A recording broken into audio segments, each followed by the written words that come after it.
So as a quick reminder, so we just barely looked, and there are 14 days left of school days until the AP exam. That is 2 weeks from Friday. Okay? Don't panic. You'll all be okay. Hi, Gabe. If you want to grab, there's some extra chairs in there, or you can maybe sit on the sculpture. Something like that. Okay. Let me shut this door. Oh, I should have turned that off. Hi, Quaylen. Hurry, Thomas. There's not a lot of seats left. You can sit at my desk if you need to. Okay. Okay, listen. So, as a quick review really fast, key dates coming up. May 5th, which is a Saturday at 8 a.m., we are having a mock exam. I heard if you want to move my stuff so you can sit there, just move my stuff over. All it is just writing. So if you move the red boxes, I bet you'll find room. Anyways, so May 5th, I heard that Miss Pickett is doing a full mock exam for your guys' class as a graded assignment. Mine will be different from that one.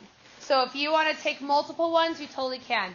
It'll go through exactly how it should be. It'll be about 3.5 hours long, and it'll be in this room. If we have extras, I'm going to be sending over to her a Google form that you can sign up to be able to go, so I know approximately how many. Worst comes to worst, we'll borrow some of these other teachers' rooms so that we can be able to have multiple rooms. But we've already signed up for the room. It should be open at 7:30 a.m. if you want to come, and my goal is to be there at 7:30. Okay? That Monday, we will be having a mega review session from 2:15 until 6 o'clock. More than likely, what it appears most students want to do is come and go as you please. I'll give exact times approximately of when we're going to do each period or what activities we're going to do, and then you can have a better idea of when to come. That'll also be on the Google form. Okay? Other than that, is that your seat? That is my seat. Okay, perfect. All right, so what we're going to be doing is we're going to be going into period 4. So that's 1800 to the 4. Now, we already did a couple of these last time. So as a quick review of important ones that you'll need to know. You might have to find a seat. There's a couple of spare ones in that room that you could possibly bring over. You can sit on a desk or something. Figure it out. All right, so as a quick review, the most important thing of this entire slide is judicial review. Make sure you understand judicial review. There's like 5 or 6 key Supreme Court cases that you will need to know. Did I give those to you last time? Okay. I'm going to review with you the most important Supreme Court cases that you need to know. You need to know Marbury v. Madison. Marbury v. Madison. That confirms judicial review, meaning that the Supreme Court has the power to be able to decide whether or not a law is constitutional. The next one from there is the Dred Scott decision. Dred Scott decision was in the 1850s. It officially confirmed that you could discriminate based on whether or not you were a slave. They also said that you could not ban slavery in the territories. So basically voids the Missouri Compromise. You could sit there. We have a couple of chairs we could pull from in there if you want to, but that's up to you. Oh, looks like more people are coming in. Cool. Welcome. Join. You can hang out. Somewhere's over there. Next one that you would want to know after Dred Scott caused the Civil War. That's the importance of that one. Following Dred Scott is going to be Plessy v. Ferguson. Plessy v. Ferguson is going to say that separate but equal is completely legal, as in you may legalize segregation. Plessy v. Ferguson, you need to know that Plessy v. Ferguson Brown v. Board overrides Plessy v. Ferguson. Brown v. Board overrides Plessy v. Ferguson. That's in the civil rights movement that basically says that separate but equal is completely against the law. Brown v. Board. Tennessee Brown v. Board of Education, Topeka, Kansas, if you want to be specific. Okay. Next one, you need to know Roe v. Wade. Roe v. Wade. And again, if you're in my class, you haven't learned that yet, but that's okay. Roe v. Wade is women's rights. So that is a Supreme Court case that's going to basically say that abortion can or cannot be criminalized in America. Yes? What years were all these? Plessy v. Ferguson is in the 1870s, I believe. 1870s or 1890s, somewhere around there. Brown v. Board is in 1955. Roe v. Wade is in 1973. And if I think of another one, I'll tell you. But those are some of the major ones, okay? All right, moving off of this. So, politics of this time period. You need to know a few differences. You need to know Hamiltonian, so Hamilton, versus Jeffersonian, Jefferson, democracy, okay? Basically, big government versus small government. Hamilton believes that we should have a massive government. Government should control every single part of your lives, the national bank. Jeffersonian is small-town government. The government should be controlled by the states, not the national government. The national government should not have an impact. There is a likelihood that you could have an LEQ that's a comparison essay between the two time periods, so make sure you know it. Also during this time period, you need to know Missouri Compromise. You need to know that that is great for historical context on a Civil War essay. So remember, Missouri Compromise says that we're going to make this basically this line, and then basically the slavery is going to be banned across that line. The Missouri is going to have this line. Everything north is free, south. Ends up getting superseded by the Compromise of 1850. Remember, Henry Clay is a great guy that you can throw out there. Any word that's compromised in the 1800s is probably Henry Clay. Okay. From that, if you want to talk about like the controversies or the worries about the presidency, that's when you go into things such as the Crux bargain. So the Crux bargain, remember, was when Jackson was running for the presidency.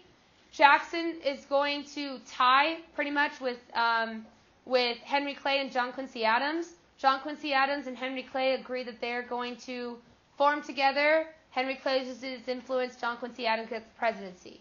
So Jackson absolutely hates the government because of this. Yes? Were the Democrats the Hamiltonians in this time period? That was the Federalists. This was the Federalists. This is before the Democrats. So this was Federalist versus Anti-Federalist. Federalist would be Hamilton. Anti-Federalist would be Jefferson. Okay?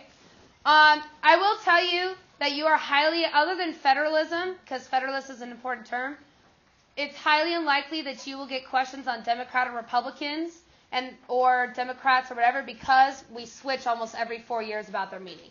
So the problem is it gets so confusing that if you know it, throw it in an essay. But in terms of questions, the only one you might see is the Whigs. That's the only one.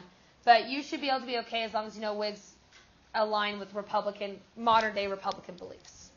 So following the Crux bargain, eventually Jackson gets the presidency and gets the spoil system. Spoil system is the idea that you are going to pay your friends, or your friends are going to pay you for government positions. So spoil system is kind of a really great example of government corruption during this time. Wait, sorry, did you say corrupt bargain? Is that Midnight Judges? No, Midnight Judges is Marbury v. Madison, 1800. Corrupt bargain is Henry Clay, John Quincy Adams, and Andrew Jackson. It loses Andrew Jackson's presidency, but then he gets it and then uses the spoil system after that. Everyone okay so far? All right.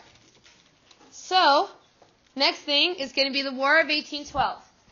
What I would know about the War of 1812 is I would know the causes. They tend to focus on the causes more than anything else in the War of 1812.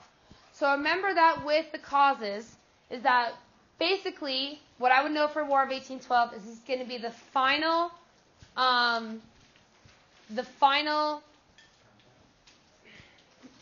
conflict. That's what we're looking for. The final conflict between Britain and America. This is really the final one. After the War of 1812, Britain eases off. They go and deal with their own stuff. America stops dealing with Britain anymore.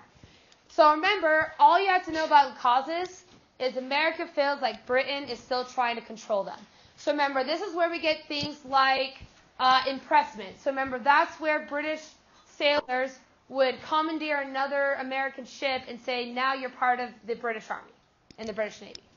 Or you would have the embargo, which is basically where the Embargo Act, we attempt to limit trade with Britain, and in turn, they limit our trade to the rest of the world. So basically, it's this conflict between Britain and America about can Britain still continue to control America. Now, war hawks has come up in the past. All you have to know about war hawks is they were pro-war. As long as you can think war hawk, which is the same thing in Vietnam, pro-war, it's the same exact term. Now, in terms of the General War of 1812, the most important thing of the entire war is the Monroe Doctrine, and that is a key term that is likely to be on your AP exam. Remember, the Monroe Doctrine said that following the War of 1812, Britain is now banned from having any dealings with the Americas. Britain can no longer go into South America, Central America, or North America. The Americas are now off limits from European powers. Now remember, this is America just declaring this. Now later on, remember, a great contextualization or synthesis of the Monroe Doctrine is imperialism. Because what happens is that while we say you can't deal with the Americas, America was never banned from it. So America can go and do this imperialism because the Monroe Doctrine did not overstep it. So, everybody got that? Think giant line of the Atlantic, Britain can't cross over. It ends colonialism in America from Europe. Not as many questions today, but that's okay. All right, market revolution. You need to know for the market revolution, economics. You need to know the economic impacts of the market revolution and also the social impacts, especially with women. Now, luckily, you guys, in theory, should already remember that last year's LEQ, one of the options was a market revolution LEQ on the impact of women. Now, if you don't know, your textbook only had one paragraph that, in theory, you would have written your entire essay on. So, hopefully, in theory, you would be able to do okay even if you only read the textbook. You just have to know how to be able to expand your thoughts. Okay? So last year's LEQ was on that, so in theory, you're not going to get an LEQ on it now. I think if you had a DBQ on it, that would be a really hard DBQ. So more than likely, it would be an SAQ option. Yes? What kind of stuff could you do for women? Give me 1 second. After this one, I'll show you. Okay? So, in terms of the market revolution, you need to know the difference between market and industrial revolution, which a lot of my kids really struggled with. So I'm sure Ms. Pickett's class probably struggled with the same thing. So, first industrial revolution occurs from approximately 1763 until the Civil War, which is in approximately 1860. It begins in Britain and then comes over to America. 1763. And the reason why is because that is when the flying shuttle is created. So the flying shuttle is the starting point. Now, first industrial revolution, you must know that that is the inventions. That is the technology. That is the physical objects being created. The best example of the biggest impact of the first industrial revolution is the cotton gin. The cotton gin is one that is really, really great to be able to use. However, the cotton gin's year of invention is 1798. So the problem is that technically on a market revolution, you can only refer to the impact of the cotton gin because the cotton gin was out of the time period. Most market revolution essays are 1800 to 1850. So last year we had a bunch of people not get the point because they were including cotton gin into the market revolution. Eli Whitney, cotton gin, you should know that. So, in general, the market revolution, you need to know the impact on the economy. So market revolution is the economic impacts. So while the industrial revolution is the creation of new technologies, market revolution is how did the market itself change? How did the economy as a whole change? So this was everything that you could have used last year on your essay if you had had the LEQ that you chose. So market revolution, let's start with women. Women's impact. Go into the Lowell System, which is by Francis Cabot Lowell. Lowell was from England. He comes over and creates the Lowell Mill system. So if you've heard of Lowell Girls or Lowell Mill, that's what we're talking about here. Remember the Lowell system, though, why it was important to women? The most key thing about this is the market revolution broke the cult of domesticity. The most important thing is the market revolution broke the cult of domesticity. Women were able to go and get jobs. They were now able to go outside of the home. They did not have to stay at their parents' house and become a wife and have kids. Now they could actually have a job. So these women were recruited, and basically, while they were there, though, they had to continue to live religiously. They had to live chastity. They had to be in bed by 8 p.m. They had to read the Bible each day. So while they were having freedom, it was a very strict Christian environment. Also in the Lowell System is what is known as industrial paternalism, which is another great economic theme to bring up in an essay, otherwise known as welfare capitalism. Now, industrial paternalism, also known as welfare capitalism, those are interchangeable words, means that your boss treats you like their own daughter. So you are being cared for and loved as if you were family. So it's not just go to work, get your paycheck, and come home. It's, hey, I heard that you weren't feeling well. What can I do to be able to help you? Can I go get you some chicken noodle soup? Whatever it could be. In this instance, it was that they had to, even though they were away from their parents, they basically acted like their parents. You have to be in bed at this time. Here are the rules. You must follow the rules. You must be a good Christian. And it allowed women to be able to leave the home while parents still felt like they're still going to be in control and a good Christian. Yes? So industrial paternalism only applied to women then, right? So like Industrial paternalism, I would say, mostly applies to women. Because paternal is fatherly. That's the whole goal of that. like son and father? Well, yeah, but sons aren't going to be working in the Lowell mills because that's a pink job. Also, the word pink jobs is great to add into anything about women working in the industry. You'll more than likely be right. The only one that you would be different is in World War II, when women began to break from pink jobs and get blue jobs because they started to do more industrial factory work. Okay. Now, one thing I will tell you about as well is I think a really good essay that could come up is a comparison essay between Gilded Age and Market Revolution. That's an easy comparison essay. Because it was an LEQ, though, it's most likely going to be either the DBQ or an SAQ if it's on the exam. I think it's too hard to be a DBQ, though, because a lot of people skim over the Market Revolution. So you're probably looking at an SAQ option if possible. All right? All right, so we already did that. All right, so Andrew Jackson, everyone's favorite American. So Andrew Jackson, if you were to get an essay on Andrew Jackson, it's more than likely either going to be describe the politics of this time period, or it's going to be his impact on Native Americans or westward expansion or minority rights. Okay? So in general about Andrew Jackson, his most famous thing is about Native Americans. I also think with the push right now towards minority rights in the AP exam, I could also see an LEQ about the impact on minorities from 1800 to 1860. And all you talk about is women, African Americans, and Native Americans. And you have a perfectly good essay. So, Andrew Jackson's perception. Remember, in the War of 1812, he was the leader and the general of the Creek War in Florida. And also the Seminole War.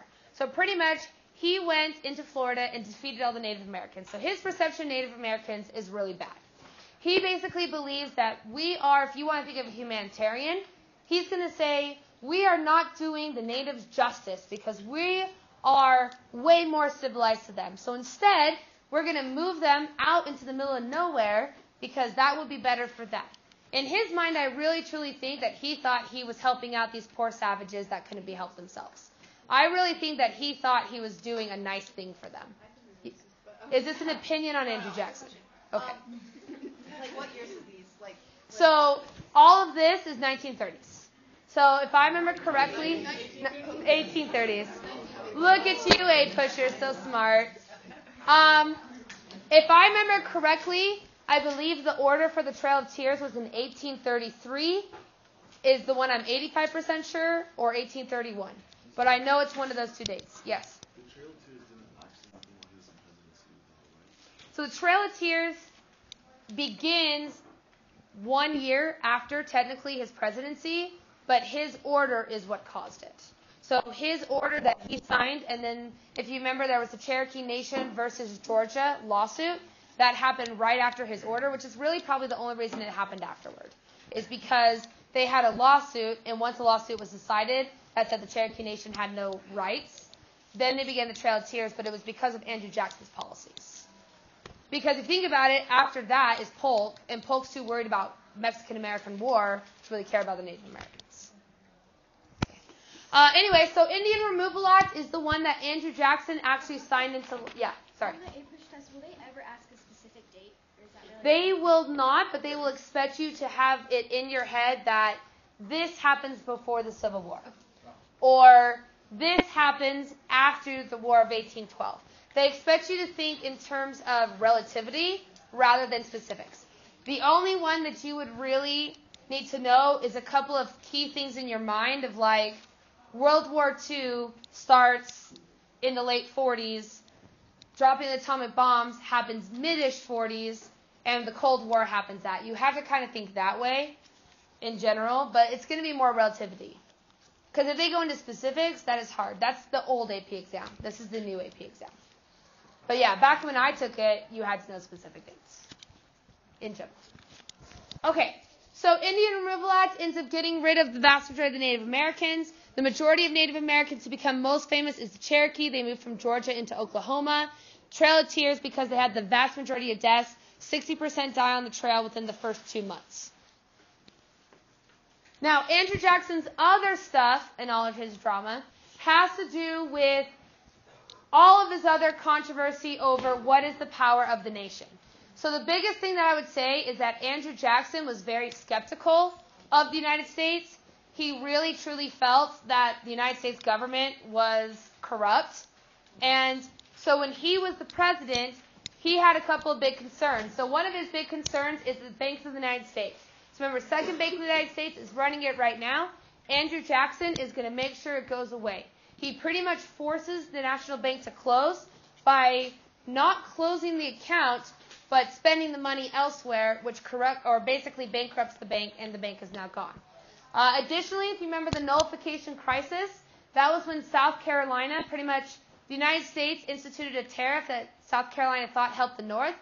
And I believe it was 1838, South Carolina attempts to secede from the Union through the nullification. That's what nullify means, is nullify basically says that because South Carolina signed the Constitution, they can also say that something is unconstitutional. Still good? That's a lot of information. Okay, we're going to do one more. So, general reform in this time period. I would know the religious reformers and general reform of the 1800s. So we have two major reform movements. You have one that doesn't have a fancy name. It's just reform movements of the mid-1800s. And the other one is the progressive era. Okay? So the 1850s, or it's really 1800 to 1850. So first you have religion. Now remember with religion, the big words here are going to be transcendentalism, which basically means that rather than the pastor being the only person who can receive revelation, you can receive individual revelation in order to do good. That's where people like Dr. Dix can say, oh, I can do prison reform because God told me to do it, and not saying, oh, I have to wait for a pastor to tell me to do it. Second Great Awakening. First Great Awakening is in the 1700s. So First Great Awakening is 1700s. You can kind of start it with Salem witch trials, but in general, it happens after the Revolution where people say now we have to be religious again. Second Great Awakening is far more likely to be talked about because that's where you get into utopian communities. That's perfect communities. I think I have one more. Nope, that's okay. But utopian communities is things like, if you talk about like Oneida, New Harmony, the Shakers, they're fun. But all of those have to do with the religious aspects of it. Okay? And I think I have reform coming up one more time. So let's go ahead, let's end there. Does anybody have any questions? Yes. When was the Second Great Awakening? Second Great Awakening is approximately 1800 to 1840. The easiest thing that you can, the easiest thing you can think about with Second Great Awakening is Mormonism. More than likely, you at least know something about it that you could put into an essay. The biggest thing I would say, though, and we talked about this in my class, because Mormonism was in 1830s, that Second Great Awakening time, 1830s time period. The biggest thing, though, no matter what religion you include, because other religions that you might be a part of, like Baptists, started during this time period, your job is not to convert the reader. So you're not going to go into religious beliefs. You talk about the history. Yes. Hey. Yes. So transcendentalism means that you as an individual can receive revelation from God, not just church leaders. Yes. What was the causes of the nullification crisis? So the causes was tariff. South Carolina felt like the American government was being one-sided and helping economically only the North and not the South. Okay. What is John C. Calhoun was the guy that went on the Senate floor and basically said, we are going to nullify it. He was pretty much the one that said we're nullifying it. Okay, on Thursday, we will do writing again in this class. I think it worked well last time. Remember, if you come and you write essays, I will grade them for you, which I've already done for a couple of students, so I would suggest doing that. Okay, you have about 1 minute left in your lunch, so thanks for coming.